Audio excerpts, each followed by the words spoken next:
The Sunraysia Safari cross-country rally is one of the most challenging motorsport endurance events in Australia.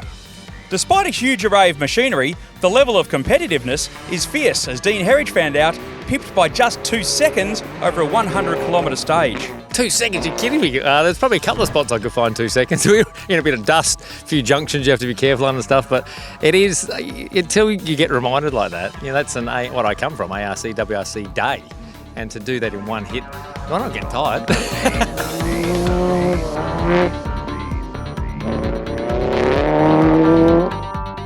It's quite incredible, isn't it? Like 2 seconds. It's just... Well, and I think between the top three or so, there's like 20 seconds, and even the first stage, which was 100 Ks, was only a couple of minutes between the top six.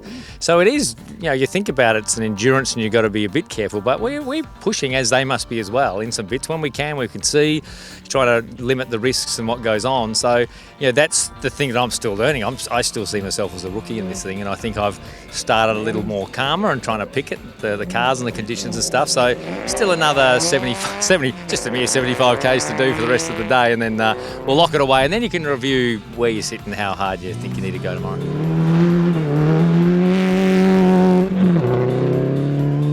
Special doing it with your dad, and a different car, obviously. Yeah, that's because we won't sit next to each other. So I think having Dad do, I think it is, because I think I don't know how many rallies he or I will do, and particularly together.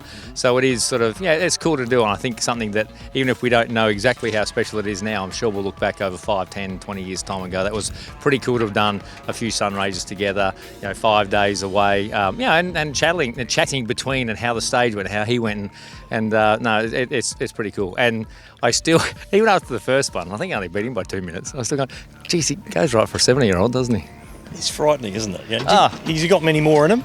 I don't know, because he's pretty coy with that sort of stuff. You'd never really know. My gut says, and I wouldn't say it in front of him, this could be his last one, I reckon. Just the feel around the workshop and what he's involved when he's in with the business is less. And, I don't know how much he's really enjoying it now, but maybe that's where the skill comes in. He said, I'm not at my best today, but, I've just got to, I think that's where the experience comes in. And it's very likely that if the car copes with it all and can survive 1,200 Ks, that he'll be there, because he's very experienced, and he knows how to tackle these events and rally in general. Tough work for a 70-year-old. I turned 70 this year, and this might be my swan song. I've been saying that for a while too. No, we're going okay. We've got had a few little issues, fuel issues. Top tank pump wouldn't work, so we ran out of fuel on the first stage, but fortunately on the transport coming into town as we rolled to service. But we carried more fuel than we needed in the last stage because of that. So, have you overcome that problem?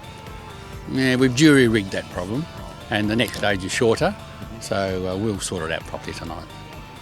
Dean was just talking about the fact that he's been pipped by 2 seconds by a Triton in 100 Ks. Yeah, well, we might need to time it to the 10th shortly.